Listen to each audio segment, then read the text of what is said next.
Hello friends, எல்லாருக்கும் வணக்கம். இந்த வீடியோவில் நம்ம எதை பற்றி பார்க்க போகிறோம் அப்படின்னா, தமிழ்நாடு போக்குவரத்து துறைக்கான கண்டக்டர் மற்றும் டிரைவருக்கான அழைப்புதல் நேர்முக தேர்வுக்கான அழைப்புதல் கடிதம் பார்த்திங்க அப்படின்னா வந்திருக்கு. இது எந்தெந்த மாவட்டங்களில் வந்திருக்கு, இன்னும் பார்த்திங்க அப்படின்னா எந்தெந்த மண்டலங்களுக்கு வர இருக்குது, உங்களுடைய மாவட்டத்திற்கு எப்போது வரும், எதன் அடிப்படையில் பார்த்திங்க அப்படின்னா இதை அனுப்புகிறாங்க, எப்படி அதை தேர்ந்தெடுத்துருக்குறாங்க அப்படின்றதையுமே நான் உங்களுக்கு இந்த வீடியோவில் சொல்கிறேன். அதற்கப்புறமா பார்த்திங்க அப்படின்னா எஸ்சிடிசிக்கும் நிறைய பேர் டவுட் கேட்டுகிட்டே இருக்கீங்க. அக்கா எஸ்சிடிசிக்கு வரல, எஸ்சிடிசிக்கு எப்போ வரும் அப்படின்றது. ஸோ எல்லாருக்குமே பார்த்திங்க அப்படின்னா இந்த ஒரு வீடியோவில் உங்களுக்கு சொல்கிறேன். ஸோ வீடியோவை ஸ்கிப் பண்ணாமல் கடைசி வரை முழுமையாக பாருங்கள். அப்போனா முழு தகவல்களை நீங்கள் பெறலாம். இப்போ வாங்க நம்ம வீடியோக்குள்ளே போகலாம். அதற்கு முன்னாடி நம்ம சேனலை நீங்கள் ஃபர்ஸ்ட் டைம் பார்க்குறீங்க அப்படின்னா மறக்காமல் சப்ஸ்கிரைப் பண்ணிட்டு பாருங்கள். அப்போனா தான் இது போன்ற ரெகுலரான அப்டேட்ஸ் உங்களுக்கு நோட்டிஃபிகேஷனாக வரும். இப்போ பார்த்திங்க அப்படின்னா தமிழ்நாடு அரசு போக்குவரத்து துறையிலேருந்து உங்களுக்கு கால் லெட்டர் அனுப்பிட்டு வராங்க. யார் யாரெல்லாம் எக்ஸாமில் பாஸ் ஆகியிருக்கிறாங்களோ அவங்களுக்கு தகுதியுடைய நபர்களை தேர்ந்தெடுத்து நமக்கு கால் லெட்டர் அனுப்பிட்டு வராங்க நேர்முக தேர்வுக்கு. இதில் நிறைய பேருக்கு நிறைய டவுட் இருக்குது. என்னோடய மார்க்குக்கு கிடைக்குமா, என்னோடய கம்யூனிட்டி இந்த கம்யூனிட்டி நான் இவ்வளோ மார்க் எடுத்திருக்கேன் எனக்கு கிடைக்குமா அப்படின்னு சொல்லி நிறைய பேர் கமெண்ட்ஸ் பண்ணிகிட்ருக்கீங்க. அப்புறம் ஐஆர்டி சர்டிஃபிகேட் போதுமா, அதற்கு எவ்வளோ மார்க்கு கொடுக்குறாங்க, எக்ஸ்பீரியன்ஸ் சர்டிஃபிகேட் போதுமா அப்படின்றத நிறைய பேர் கேட்டுட்ருக்கீங்க. அவங்களுக்கான இந்த வீடியோ தான் இது. ஸோ நமக்கு பார்த்திங்க அப்படின்னா ஒவ்வொரு மண்டலங்கள் வாரியாக நமக்கு அழைப்பு கடிதம் நிறைய பேருக்கு இப்போ அனுப்பிட்டு வராங்க. ஒவ்வொரு நாளுமே பார்த்திங்க அப்படின்னா நம்ம சப்ஸ்கிரைபர் நிறைய பேர் சொல்லியிருக்கிறாங்க, எங்களுக்கு இன்றைக்கி ஹால் டிக்கெட் வந்திருந்தது, இன்டர்வியூக்கான லெட்டர் வந்திருக்கு அப்படின்னு சொல்லிட்டு. ஸோ அதை பற்றின இன்ஃபர்மேஷன்ஸாக குறிப்பாக பார்த்திங்க அப்படின்னா நீங்கள் என்னென்னலாம் இந்த இன்டர்வியூக்கு நீங்கள் எடுத்துகிட்டு போகணும், நேர்முக தேர்வுக்கு நீங்கள் எடுத்துகிட்டு போகணும் அப்படின்றது தான் இந்த வீடியோவில் சொல்கிறேன்.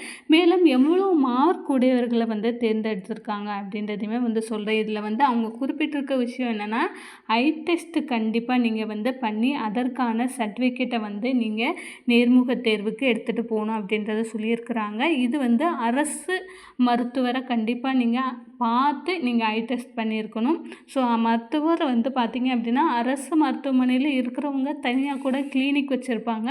அவங்கக்கிட்ட கூட நீங்கள் போய்ட்டு ஐ டெஸ்ட் பண்ணி அதற்கான தகுதி சான்றிதழ், அதற்கப்புறமா காது கேட்கும் திறன், அது ரொம்ப ரொம்ப முக்கியம். காது கேட்கும் திறன் மற்றும் சகிப்புத்தன்மை டாலரன்ஸ் டெஸ்ட்டு, இந்த ரெண்டுமே பார்த்திங்க அப்படின்னா இந்த 2 டெஸ்ட்டுமே நீங்கள் பண்ணி, அதாவது அரசு மருத்துவமனைகளில் உள்ள மருத்துவரால் வழங்கப்பட்ட அப்படின்றத அவங்க மென்ஷன் பண்ணியிருக்காங்க. ஸோ அந்த டெஸ்ட்டு பண்ணி நீங்கள் அதற்கான சர்டிஃபிகேட்டையுமே எடுத்துகிட்டு போகணும். நீங்கள் வேலைவாய்ப்புக்கான அலுவலக அட்டை நீங்கள் வச்சுருந்தீங்க அப்படின்னா அந்த வேலைவாய்ப்பு பதிவு செய்யப்பட்ட அலுவலக அட்டை அதையுமே பார்த்திங்க அப்படின்னா நீங்கள் எடுத்துகிட்டு போகணும் அப்படின்றத சொல்லியிருக்கிறாங்க. அதுக்கப்புறம் நேம் பேட்ச் கூடிய காக்கி சீருடை அணிந்து வர வேண்டும் அப்படின்றதையுமே அவங்க தெரிவிச்சிருக்கிறாங்க. இதெல்லாம் பார்த்திங்க அப்படின்னா நீங்கள் நேர்முக தேர்வுக்கு போகும்போது நீங்கள் எடுத்துகிட்டு போகணும்.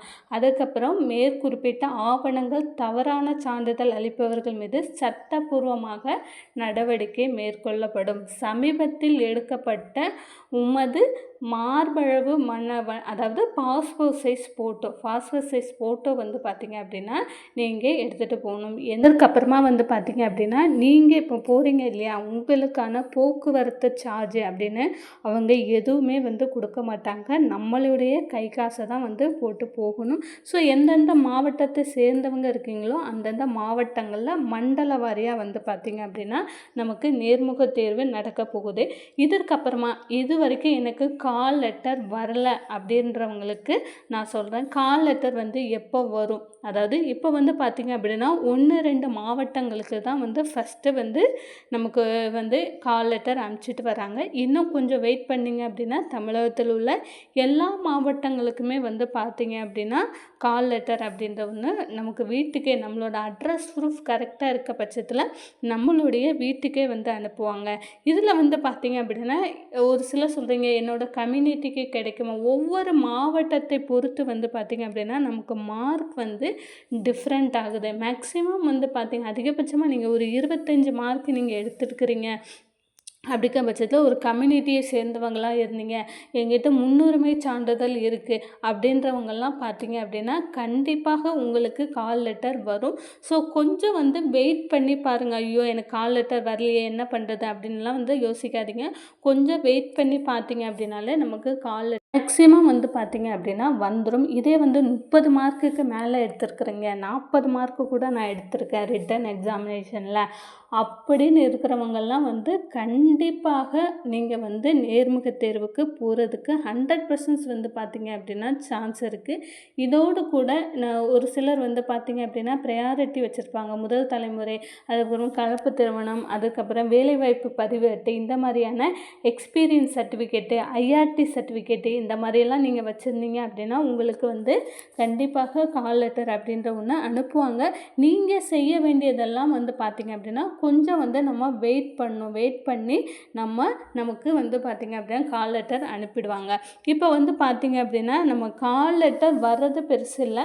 நீங்கள் கால் லெட்டர் வந்தாலுமே அவங்க கேட்டிருக்கக்கூடிய அனைத்து சான்றிதழையும் நீங்கள் கொண்டு போகணும். இல்லை நான் இதை என்னால் ரெடி பண்ண முடியல, ஆனால் டைம் வந்துடுச்சு, அதனால் நான் என்ன பண்ணுறது, நான் ரெடி பண்ணாமல் வந்துட்டேன் அப்படின்னா கண்டிப்பாக அவங்க அக்செப்ட் பண்ணிக்க மாட்டாங்க. முடிஞ்ச அளவுக்கு ஐ டெஸ்ட்டு, அதுக்கப்புறம் டாலரன்ஸ் டெஸ்ட்டு, அதுக்கப்புறம் ஏர் டெஸ்ட்டு எல்லாமே பார்த்தீங்க அப்படின்னா நீங்கள் பண்ணி அதற்கான சர்டிஃபிகேட்டை கண்டிப்பாக வச்சுருக்கணும். அதை ஒரு செட் ஜெராக்ஸும் போட்டு வச்சுக்கோங்க. அதுக்கப்புறம் உங்களோட பேஜ், அதுக்கப்புறம் உங்களுக்கு தேவையான காக்கி சட்டை, அதாவது நீங்கள் நேர்முக தேர்வுக்கு போகிறீங்க அப்படின்னா அதற்கான காக்கி சட்டையிலேருந்து எல்லாமே பார்த்தீங்க அப்படின்னா முன்னக்கூட்டியே ரெடி பண்ணி வச்சுக்கோங்க. சரி, இன்னும் வராத மாவட்டங்கள் நிறைய இருக்குது. இன்னும் எஸ்சிடிசி அவங்களுக்குலாம் பார்த்திங்க அப்படின்னா 1-2 பேருக்கு தான் வந்திருக்கு. இன்னும் நிறைய பேருக்கு வரல.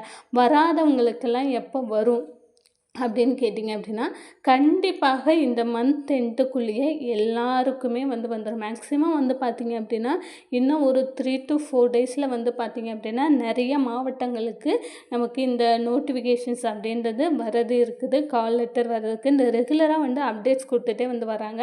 ஸோ எங்கள் மாவட்டத்தில் வந்திருக்கு அப்படின்னு சொல்லி ஒரு சிலர் நம்ம கமெண்ட் செக்ஷனில் கமெண்ட் பண்ணிட்டு வராங்க. ஸோ வராதவங்களுக்கு பார்த்திங்க அப்படின்னா இன்னும் 2-3 நாட்கள் இல்லை ஒரு வாரத்துலேயே பார்த்திங்க அப்படின்னா எல்லாருக்குமே வந்துடும். வந்தாலுமே பார்த்திங்க அப்படின்னா இதற்கு தேவையான சான்றிதழ்கள் எல்லாமே நீங்கள் ரெடி பண்ணி வச்சுக்கோங்க. ஸோ எக்ஸ்பீரியன்ஸ் சர்டிஃபிகேட்டோ இல்லை ஐஆர்டி சர்டிஃபிகேட் மறுபடியும் நான் சொல்கிறேன், ரொம்ப ரொம்ப முக்கியம். கண்டிப்பாக வாங்காமல் இருக்காதீங்க. அதை மட்டும் வாங்கி வச்சுக்கோங்க. மார்க்கை பொறுத்தளவில் நீங்கள் 25 மார்க்குக்கு மேலே எடுத்துருக்கிறீங்க, இல்லை பார்த்திங்க அப்படின்னா நான் ப்ரையாரிட்டி இல்லை எஸ்சி எஸ்டி 21 மார்க் எடுத்திருக்கேன், 22 மார்க் எடுத்திருக்கேன் அப்படின்னாலுமே பார்த்திங்க அப்படின்னா நமக்கு டெஃபினட்டாக நமக்கு கால் லெட்டர் வந்துடும். ஸோ இதற்கு மேலே பார்த்திங்க அப்படின்னா எந்தெந்த மாவட்டங்களில் இன்னும் வர இருக்குது, யார் யாருக்கெல்லாம் வந்திருக்கு, எவ்வளோ மார்க் உடையவர்களுக்கெல்லாம் வந்திருக்கு அப்படின்றதையுமே நம்ம ரெகுலராக நம்ம சேனலில் அப்டேட் கொடுத்துட்டே வரோம். ஸோ மறக்காமல் நம்ம சேனலை சப்ஸ்கிரைப் பண்ணி வச்சுக்கோங்க. தேங்க்யூ.